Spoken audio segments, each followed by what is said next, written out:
Hello everyone, welcome back to my channel. This is Pramila Yadav. हम CDP discuss कर रहे हैं, जो हर एक टेट एग्ज़ाम और कोई भी ऐसा टीचिंग एग्ज़ाम जहां पर भी सीडीपी पूछी जाती है वो हर एक एग्ज़ाम के लिए इक्वली इम्पोर्टेंट है। हम आज बात करेंगे लेव वाइगोस्की की सोशियो कल्चरल थ्योरी, लेव वाइगोस्की की सामाजिक सांस्कृतिक विकास का सिद्धांत। इसको हम क्या कहते हैं?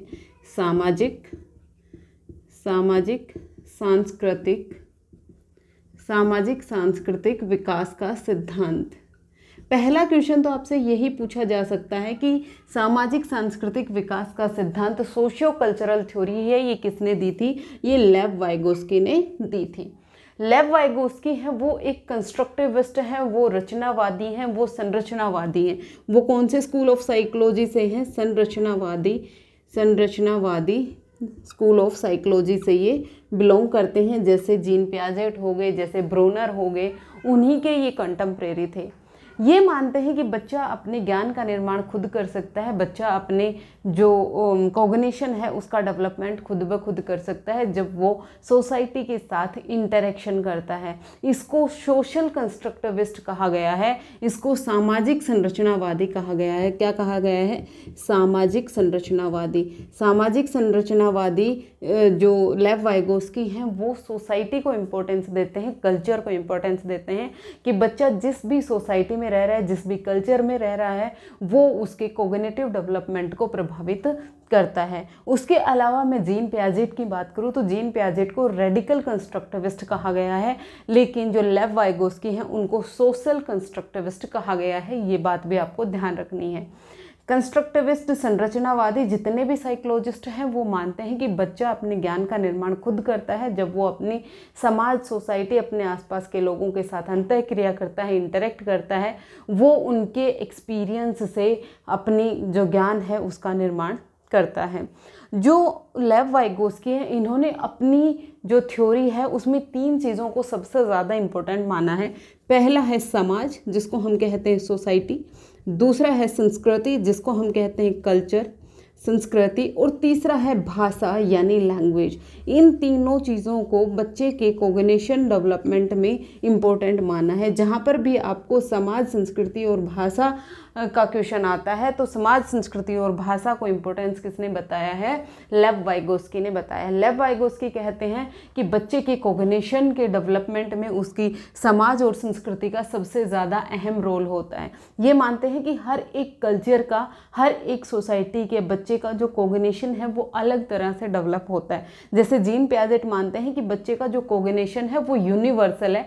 जैसे उन्होंने 4 स्टेजेस की बात की थी, हम नेक्स्ट क्लास में डिस्कस करेंगे जीन पियाजेट के बारे में, जब हम देखेंगे कि जीन पियाजेट कहते हैं कि बच्चे का जो कोग्निशन है वो 4 स्टेजेस में रहता है, लेकिन लेव वाइगोस्की कहते हैं कि बच्चे का जो कोग्निशन है वो किसी स्टेजेस में नहीं होता है, ये यूनिवर्सल नहीं होता है, ये समाज और जो कल्चर है उस पर डिपेंडेंट होता है। बच्चे का किस तरह की सोसाइटी, किस तरह के कल्चर में बच्चा रह रहा है, उसका जो कोग्निशन है वो उसी तरह से डेवलप होता है। लेव वाइगोस्की और जीन पियाजेट की जो थ्योरी है वो दोनों बहुत ज़्यादा इंपॉर्टेंट है।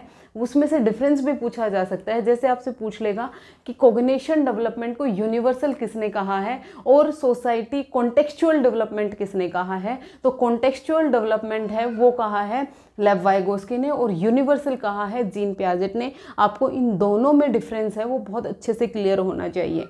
तो जो जीन पियाजेट हैं वो किसको इम्पोर्टेंस देते हैं? समाज को, सोसाइटी को, कॉन्टेक्स्ट में, जिस कॉन्टेक्स्ट में बच्चा डेवलप हो रहा है उसका जो कोग्निशन है वो भी उसी तरह का डेवलप होता है। फिर हम बात करें, जो लेव वाइगोस्की हैं वो बायोलॉजिकल मैच्योरिटी को इम्पोर्टेंस नहीं देते, ये आयु को इम्पोर्टेंस नहीं देते, ये एज को इम्पोर्टेंस नहीं देते।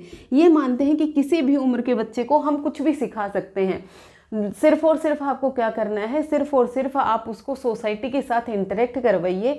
सोसाइटी का मतलब क्या है? जो भी उसके आसपास के लोग हैं, चाहे उसके पेरेंट्स हो, चाहे उसके टीचर हो, चाहे उसके पीयर्स हो, चाहे उसके नेबरहुड हो, जब वो लोगों के साथ इंटरेक्ट करेगा तो जो उसके पड़ोसी हैं, उसके पीयर हैं, उसके टीचर हैं, वो उस बच्चे के साथ अपने अनुभव शेयर करते हैं, अपने एक्सपीरियंस शेयर करते हैं।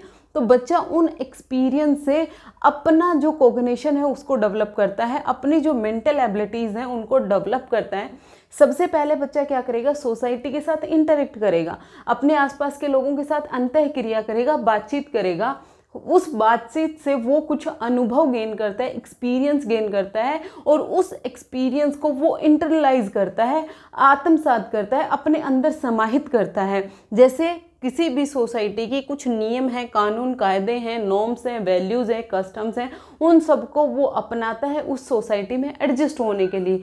यहाँ पर बच्चा कैसे सीख रहा है? दूसरों के अनुभव से सीख रहा है। तो यहाँ पर बच्चे ने दूसरे के अनुभव को सीखा और फिर इंटरलाइज किया। इस तरह से बच्चे का कॉग्निशन है वो डेवलप होता है अकॉर्डिंग टू लेव वाइगोस्की। लेव वाइगोस्की ने आयु को इम्पोर्टेंस नहीं दी है, एज को इम्पोर्टेंस नहीं दी है। वो कहते हैं कि किसी भी उम्र के बच्चे को हम कुछ भी सिखा सकते हैं। यही सबसे बड़ा क्रिटिसिज्म रहा है लेव वाइगोस्की की थ्योरी का, कि हम 2 साल के बच्चे को इंटीग्रेशन डिफरेंशिएशन नहीं पढ़ा सकते हैं। अगर हम 2 साल के बच्चे को रॉकेट साइंस पढ़ाने लगे तो वो नहीं पढ़ पाएगा। लेकिन लेव वाइगोस्की कहते हैं कि आयु का इम्पोर्टेंस नहीं होता है, ये आपको ध्यान रखना है। फिर उसके बाद हम देखें, जो लेव वाइगोस्की है वो भाषा को सबसे ज़्यादा इम्पोर्टेंस देते हैं, वो लैंग्वेज को सबसे ज़्यादा इम्पोर्टेंट मानते हैं। वो मानते हैं कि पहले बच्चे में भाषा का विकास होता है, पहले बच्चे में क्या होता है, लैंग्वेज का डेवलपमेंट होता है, उसके बाद बच्चे में थॉट आते हैं। ये आपको ध्यान रखना है। पहले बच्चे में क्या आती है, भाषा आती है, फिर उसके बाद बच्चे में विचार डेवलप होते हैं, जो बच्चे के जो संज्ञानात्मक विकास है, जो कॉग्निटिव डेवलपमेंट है, उसका जिम्मेदार होते हैं। जीन पियाजेट इससे बिल्कुल उल्टे हैं। जीन पियाजेट कहते हैं पहले बच्चे में थॉट आता है, उसके बाद लैंग्वेज आती है। लेकिन लेव वाइगोस्की कहते हैं पहले बच्चे में भाषा आएगी।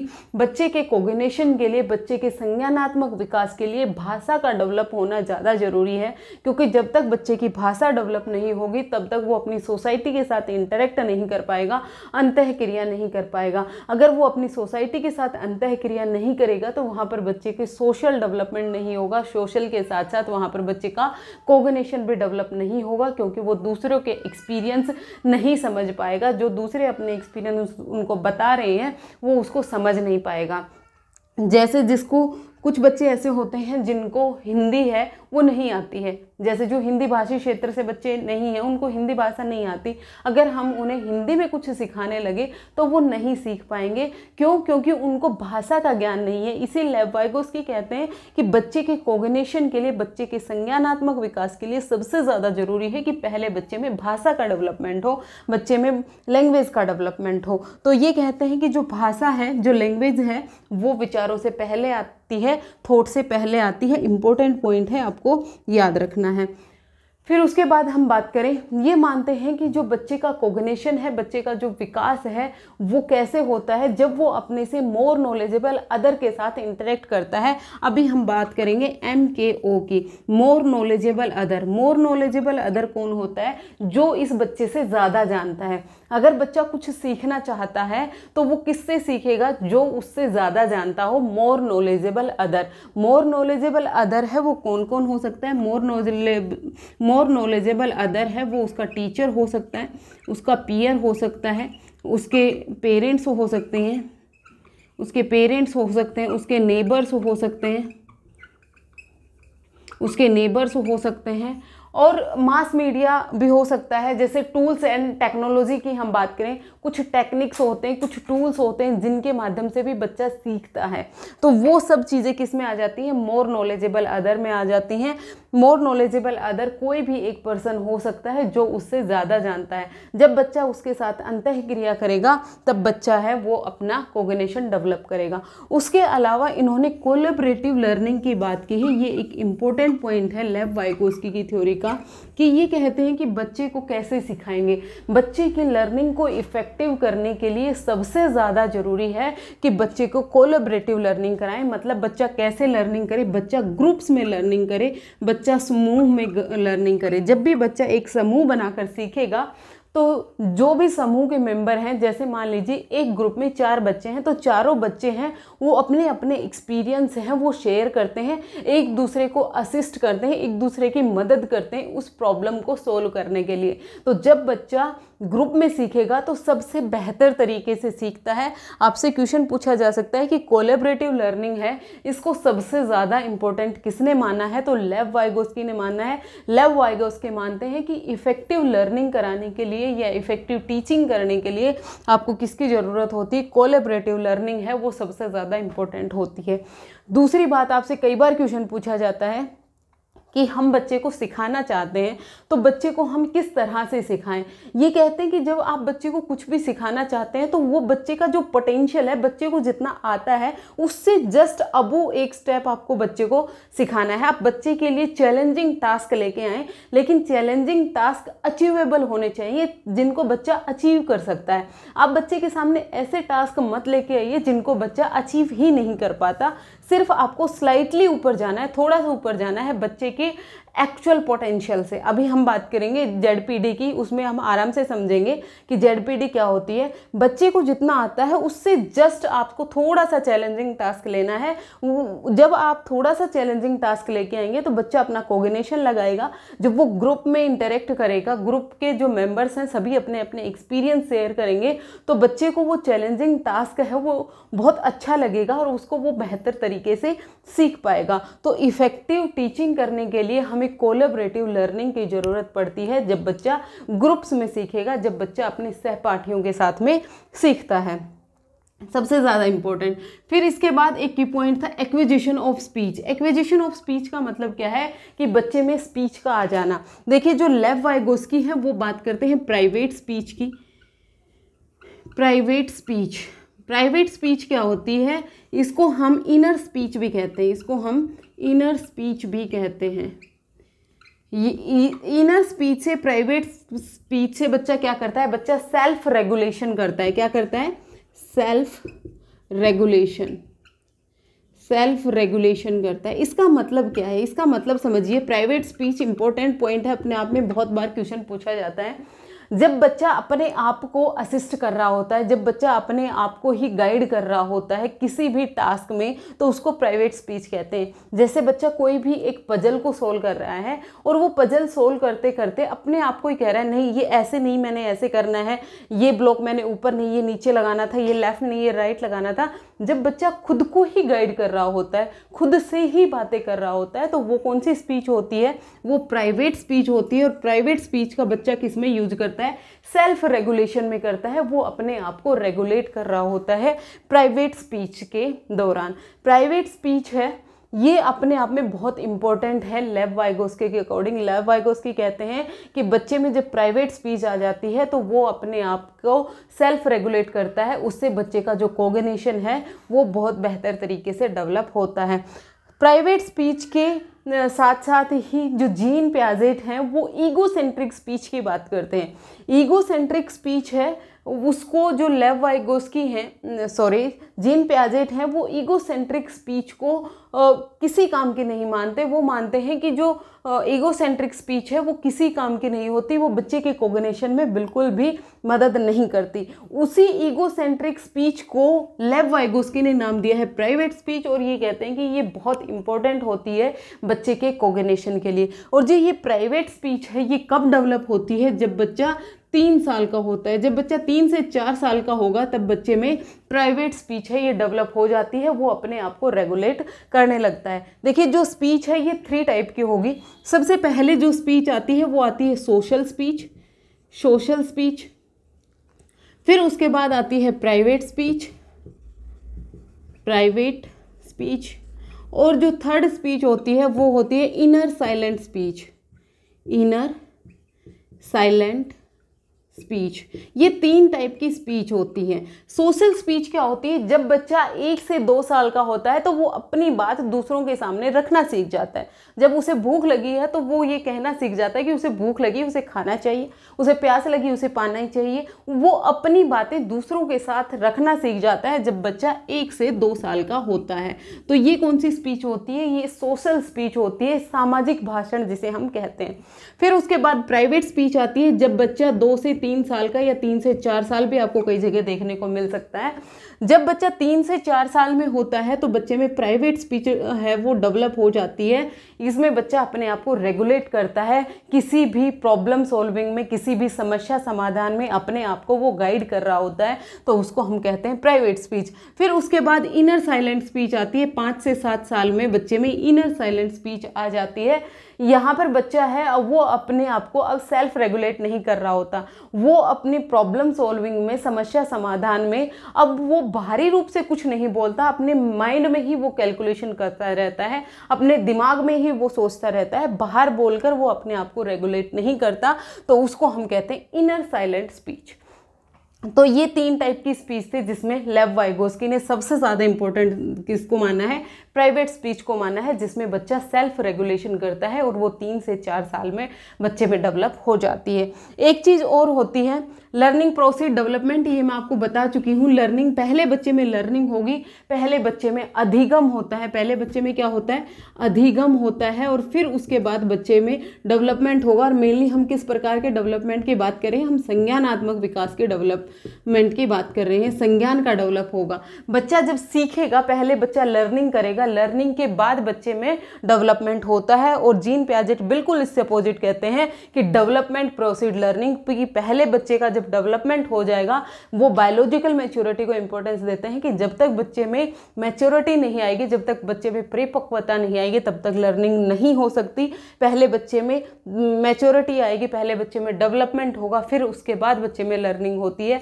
लेव वाइगोस्की कहते हैं कि पहले बच्चे में क्या होगी, लर्निंग होगी, अधिगम होगी। लर्निंग कहाँ से होगी, समाज से होगी, सोसाइटी से होगी, कल्चर से होगी। जो उसका समाज, कल्चर, जो नॉर्म्स, जो वैल्यूज, जो भी कानून कायदे, जिस भी तरह का रहन सहन, रीति रिवाज, खान पान, जो सब चीज़ें बच्चे को सिखा रहा है, पहले बच्चे में लर्निंग होती है, फिर उसके बाद बच्चे में संज्ञानात्मक विकास होता है। ये कौन मानते हैं, लेव वाइगोस्की मानते हैं। हम बात करेंगे zone of proximal development, scaffolding और मोर नॉलेजेबल अदर। ये तीनों टर्म हैं, ये बहुत ज़्यादा इंपॉर्टेंट है, ये आपने सुनी भी होंगी और कई बार एग्जाम में यहाँ से क्वेश्चन पूछा गया है और बच्चे यहाँ पर कंफ्यूज भी होते हैं।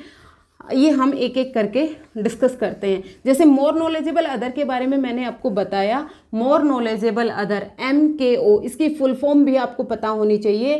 फुल फॉर्म है वो क्या होती है, मोर नॉलेजेबल अदर, हमसे अधिक जानने वाला कोई दूसरा। ये कौन कौन हो सकते हैं, ये मैंने आपको बताया। ये आपके पीयर हो सकते हैं, आपके सहपाठी हो सकते हैं, आपके टीचर हो सकते हैं, आपके पेरेंट्स हो सकते हैं। टूल्स और टेक्निक्स भी मोर नॉलेजेबल अदर में आती हैं। देखिए, अगर हम स्कैफोल्डिंग की और जोन ऑफ प्रॉक्सिमल डेवलपमेंट की बात करें तो इसको हम एक सर्कल से समझते हैं। यहाँ पर बीच में क्या होता है, हमारा चाइल्ड होता है, बीच में चाइल्ड होता है और ये चाइल्ड का एक्चुअल लेवल ऑफ डेवलपमेंट है। मतलब एक्चुअल लेवल ऑफ डेवलपमेंट का मतलब क्या है कि बच्चे का एक्चुअल में किस हद तक कॉग्निशन का डेवलपमेंट हुआ है, ये क्या है आपका एक्चुअल लेवल। एक्चुअल लेवल की बात करेंगे और एक दायरा आता है कि जहाँ पर बच्चा है एक्चुअल लेवल ऑफ डेवलपमेंट से बाहर निकलकर अगर उसको किसी की मदद मिल जाए तो वो यहाँ तक डेवलप कर सकता है। इसी को हम बोलते हैं ZPD। ZPD की फुल फॉर्म भी आपको पता होनी चाहिए, जोन ऑफ प्रॉक्सिमल डेवलपमेंट। इन दोनों की फुल फॉर्म आपको याद करनी है। 1 नंबर में अगर आपसे बहुत ईजी क्वेश्चन एग्जामिनर पूछना चाह रहा है तो ये पूछ सकता है, ZPD is zone of proximal development. आराम से समझिए, जोन ऑफ प्रॉक्सिमल डेवलपमेंट और यहाँ पर जो चाइल्ड है इसका एक्चुअल डेवलपमेंट होता है। एक्चुअल डेवलपमेंट का मतलब क्या है, बच्चा इंडिपेंडेंटली कितना कर सकता है। ये जो यहाँ पर जो होगा, बच्चा बिना किसी की मदद से कितना कर पाता है, तो ये क्या हो गया, उसका एक्चुअल लेवल ऑफ डेवलपमेंट हो गया। और जब बच्चे को हम मदद दे दें, बच्चे को हम हेल्प दे दें, तो बच्चा यहाँ तक डेवलप कर पाता है। तो ये जो एरिया हो गया, ये होता है आपका ZPD, zone of proximal development. अब ये जोन ऑफ प्रॉक्सिमल डेवलपमेंट बच्चा अचीव कैसे करता है, with the help of MKO। जब मोर नॉलेजेबल अदर है वो बच्चे की हेल्प करेगा उसके हाईएस्ट पोटेंशियल को पहुंचने के लिए, कि जहां तक बच्चे की हाईएस्ट पोटेंशियल है कि उस टाइम पर बच्चा वहां तक अपना डेवलपमेंट कर सकता है with the help of more knowledgeable other. तो ये कौन पूरा करवाएगा, ये मोर नॉलेजेबल अदर है वो इस जोन को पूरा करवाता है। मोर नॉलेजेबल अदर है वो क्या देगा, वो देगा मचान देगा, वो देगा स्कैफोल्डिंग। ये तीनों टर्म है, आप आराम से समझ लीजिएगा। मैं आपको दोबारा बता देती हूँ कि एक ऐसा लेवल होता है जहाँ पर बच्चा इंडिपेंडेंटली उस लेवल तक पहुँच पाता है। जैसे मैं आपको बताऊं कि यहाँ पर बच्चे को क्या आती है, बच्चे को एडिशन करनी आती है। यहाँ पर बच्चे को 2 + 2 है 4 करना आता है। ये बच्चे का एक्चुअल लेवल है डेवलपमेंट का। अब बच्चे को हमने सिखाना है मल्टीप्लिकेशन। हमें ये पता है कि बच्चे ने जब एडिशन सीख लिया तो हम बच्चे को मल्टीप्लिकेशन सिखा सकते हैं। अब हमें बच्चे को ये बताना होगा कि मल्टीप्लिकेशन है वो क्या होता है, रिपीटेटिव एडिशन होता है। जैसे मैं बच्चे को सिखाना चाह रही हूँ कि 2 + 2 + 2 ये क्या होगा, 6 होगा, ये बच्चा कर लेगा। अब मैंने बच्चे को सिखाना है कि मैंने अगर 2 को 3 टाइम्स ऐड किया है तो मैं 2 को मल्टीप्लाई कर दूं 3 से तो भी 6 ही आएगा। ये किसने हेल्प की, ये मोर नॉलेजेबल अदर ने की, जिसको ऑलरेडी मल्टीप्लिकेशन का कॉन्सेप्ट आता था। अब उसने बच्चे की हेल्प करी कि बच्चे को ये सिखाया, ये काम किसने किया, ये काम किया मोर नॉलेजेबल अदर ने। तो बच्चे की हाईएस्ट पोटेंशियल तक पहुंचने के लिए उसे किसकी मदद होती है, किसकी जरूरत होती है, मोर नॉलेजेबल अदर की जरूरत होती है। अब जो मोर नॉलेजेबल अदर है वो बच्चे को क्या देता है, मचान देता है, स्कैफोल्डिंग देता है। अब स्कैफोल्डिंग क्या होती है, स्कैफोल्डिंग होती है टेम्परेरी हेल्प और टेम्परेरी सपोर्ट जब तक बच्चा अपने पोटेंशियल डेवलपमेंट लेवल तक नहीं पहुंच जाए। यहाँ पर जो ये टर्म आपको याद रखनी है, टेम्परेरी सपोर्ट और हेल्प होती है जो किसी इंडिविजुअल को दी जाती है मोर नॉलेजेबल अदर के द्वारा, ताकि वो अपना हाईएस्ट पोटेंशियल अचीव कर ले। एक बार मैं फिर से रिपीट करती हूँ, जो मचान है, स्कैफोल्डिंग है, ये क्या होती है, एक टेम्परेरी हेल्प होती है, टेम्परेरी सपोर्ट होती है, जो कौन देता है, मोर नॉलेजेबल अदर देता है बच्चे के उसके हाईएस्ट पोटेंशियल तक पहुंचने के लिए। तो यहाँ पर जो मचान है वो कौन देगा, वो मोर नॉलेजेबल अदर देगा। और जेडपीडी क्या होता है, बच्चे का एक्चुअल लेवल ऑफ डेवलपमेंट और जो उसका हाईएस्ट पोटेंशियल ऑफ डेवलपमेंट है उसके बीच का जो ये एरिया हो गया वो होता है जेडपीडी, जिसको हम कहते हैं zone of proximal development.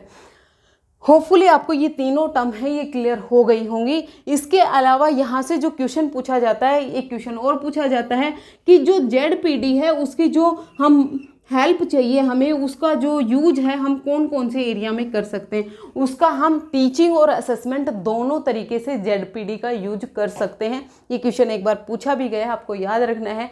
Zone of proximal development का एक टीचर को पता होना बहुत ज़्यादा जरूरी है कि बच्चे का एक्चुअल लेवल ऑफ डेवलपमेंट कितना है और हाईएस्ट लेवल ऑफ डेवलपमेंट कितना है, बच्चा कहाँ तक पहुँच सकता है।